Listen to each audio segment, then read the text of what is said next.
नमस्कार दोस्तों, आज के इस वीडियो में हम लोग पॉलिटी के कुछ बहुत ही इंपॉर्टेंट प्रश्न को डिस्कस करने वाले हैं जो कि बार बार एग्जाम में पूछे जाते हैं। तो अगर आप भी कॉम्पिटिटिव एग्जाम की तैयारी कर रहे हैं और आपकी एग्जाम में पॉलिटी के प्रश्न पूछे जाते हैं तो यह वीडियो आपके लिए बहुत ही ज़्यादा इंपॉर्टेंट साबित होगा।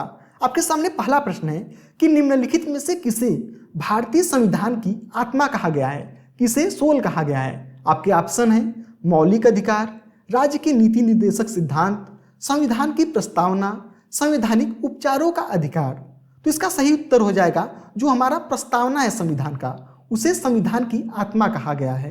इसी से रिलेटेड एक और क्वेश्चन पूछता है कि डॉक्टर बी.आर. अम्बेडकर द्वारा इनमें से किसे संविधान का हृदय और आत्मा कहा गया है। तो जब आपसे पूछेगा कि अम्बेडकर जी ने किसे संविधान का हृदय और आत्मा मतलब हार्ट एंड सोल कहा था, तो इसका सही उत्तर हो जाएगा संवैधानिक उपचारों का जो अधिकार है, आर्टिकल 32 में इसके बारे में दिया गया है, उसे अम्बेडकर जी ने हार्ट एंड सोल कहा है। लेकिन जब आपसे डायरेक्टली पूछे कि संविधान की आत्मा किसे कहा जाता है तो जो हमारा प्रस्तावना है उसे कहा जाता है। इससे रिलेटेड कुछ और क्वेश्चन देख लेते हैं। कई बार एग्जाम में पूछ लेता है कि जो मौलिक अधिकार है वह कहाँ से लिया गया है, तो यूनाइटेड स्टेट ऑफ अमेरिका से लिया गया है। और राज्य की नीति निर्देशक तत्व या फिर सिद्धांत कहाँ से लिया गया है, तो आयरलैंड से लिया गया है।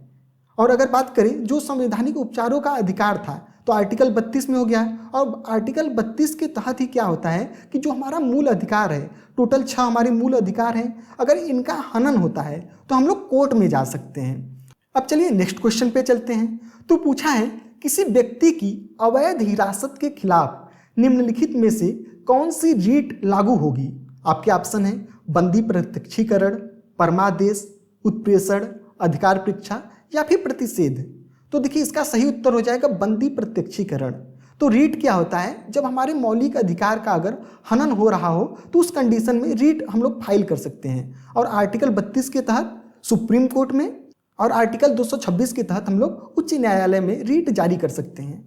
तो इसका सही उत्तर हो जाएगा बंदी प्रत्यक्षीकरण द्वारा अगर किसी को अवैध हिरासत में लिया जाता है तो उसके खिलाफ हम लोग रीट जारी कर सकते हैं। अब चलिए नेक्स्ट क्वेश्चन पे चलते हैं। तो यहाँ पर पूछा है कि भारत के संविधान में मौलिक कर्तव्य किस संविधान संशोधन द्वारा जोड़ा गया था। कौन सा कॉन्स्टिट्यूशनल अमेंडमेंट था जिसके द्वारा फंडामेंटल ड्यूटी को जोड़ा गया था। आपके ऑप्शन है 32वां संशोधन, 42वां, 15वां या फिर 46वां। तो इसका सही उत्तर हो जाएगा जो 42वां संविधान संशोधन हुआ था 1976 में। देखिए 1975 में इंदिरा गांधी जी ने आपातकाल लगाया था, उसके एक साल बाद 1976 में 42वां संविधान संशोधन हुआ था।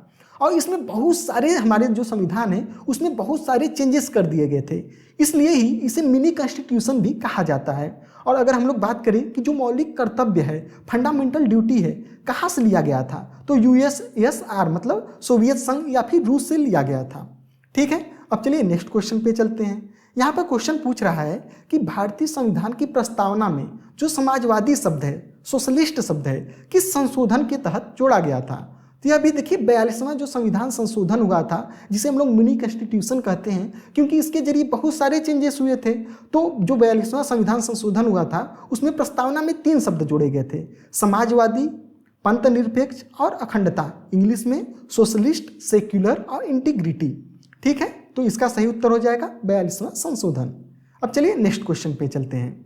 तो नेक्स्ट क्वेश्चन देखिए पूछ रहा है कि निम्नलिखित में से कौन सा भारत को एक धर्मनिरपेक्ष या फिर पंथ निरपेक्ष राज्य के रूप में वर्णित करता है। आपके ऑप्शन है मौलिक अधिकार, 9वीं सूची, मौलिक कर्तव्य, संविधान की प्रस्तावना। तो देखिए अभी हम लोगों ने देखा था कि संविधान की प्रस्तावना में 3 नए शब्द जोड़े गए थे। कौन कौन सा शब्द था, तो समाजवादी, पंथ निरपेक्ष और अखंडता। तो धर्मनिरपेक्ष का मतलब क्या है कि यहाँ पर प्रत्येक व्यक्ति, जैसे हिंदू है तो वो अपने धर्म को मान सकते हैं, मुस्लिम है अपने धर्म को मान सकते हैं। अब देखिए आपके सामने यहाँ पर हमने हिंदी और इंग्लिश में जो हमारा संविधान का प्रस्तावना है उसे लगा दिया है, इसे आप पढ़ लीजिए। जैसे हम भारत के लोग भारत को एक संपूर्ण प्रभुत्व संपन्न समाजवादी, पंथ निरपेक्ष, लोकतंत्रात्मक गणराज्य बनाने के लिए तथा उसके समस्त नागरिकों को सामाजिक, आर्थिक और राजनीतिक न्याय। तो कई बार देखिए एग्जाम में पूछ लेता है कि जो हमारा प्रस्तावना है उसमें कितने प्रकार के न्याय की बातें की गई हैं। तो 3 प्रकार का न्याय है, सामाजिक, आर्थिक और राजनीतिक। और इसी के जरिए ही जो हमारा प्रस्तावना है उसमें पंथ निरपेक्ष शब्द का प्रयोग हुआ है। ठीक है, अब चलिए नेक्स्ट क्वेश्चन पे चलते हैं।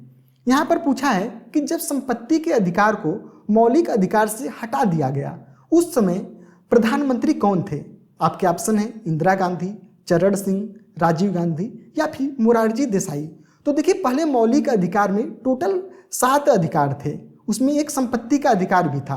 तो यहाँ पर पूछ रहा है कि जो संपत्ति का अधिकार था उसे कब हटा दिया गया था? तो उसे देखिए जो 44वां हमारा संविधान संशोधन हुआ था 1978 में, उसी समय जो संपत्ति का अधिकार था उसे मौलिक अधिकार से हटा दिया गया था।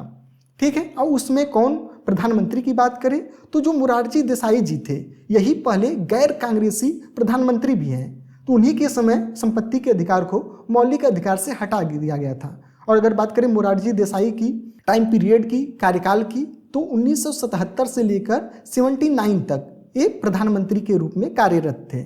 और बात करें अगर हम लोग कि जो आर्टिकल 21 था, स्टार्टिंग में हम लोगों ने देखा था कि जो आर्टिकल 12 से 35 है वो मौलिक अधिकार के बारे में बताता है। तो जो आर्टिकल 31 था, 31 था, उसमें ही संपत्ति का अधिकार का वर्णन था।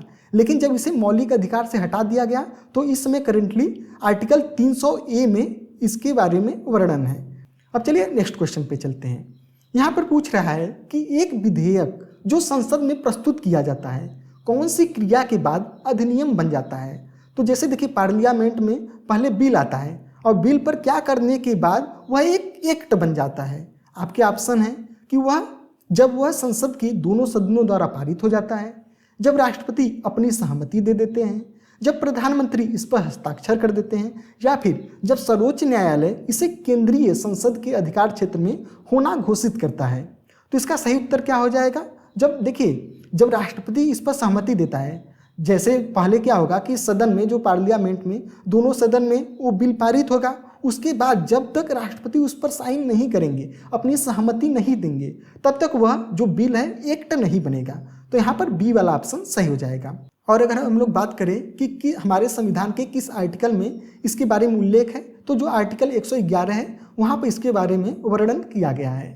अब नेक्स्ट क्वेश्चन देखिए, पूछा है कि जो जनहित याचिका होती है PIL, आपने सुना होगा कि लोग PIL दायर करते हैं, कि धारणा किस देश से उत्पन्न हुई थी? तो UK है, USA है, ऑस्ट्रेलिया है या फिर रूस है? तो इसका सही उत्तर हो जाएगा जो अमेरिका है।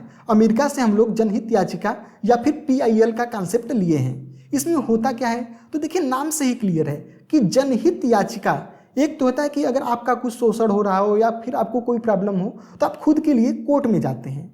लेकिन जनहित मतलब लोगों के हित में जब याचिका दायर किया जाता है तो उसे पब्लिक इंटरेस्ट लिटिगेशन कहा जाता है। अब देखिए एक क्वेश्चन आपके लिए है, इसका उत्तर आप नीचे कमेंट सेक्शन में दीजिएगा कि भारत के संविधान का कौन सा अनुच्छेद देवनागरी लिपि में हिंदी को संघ की सरकारी भाषा के रूप में मान्यता देता है? तो आर्टिकल 341 है, 42 है, 43 है या फिर 44 है? इसका सही उत्तर आप नीचे कमेंट सेक्शन में दीजिएगा।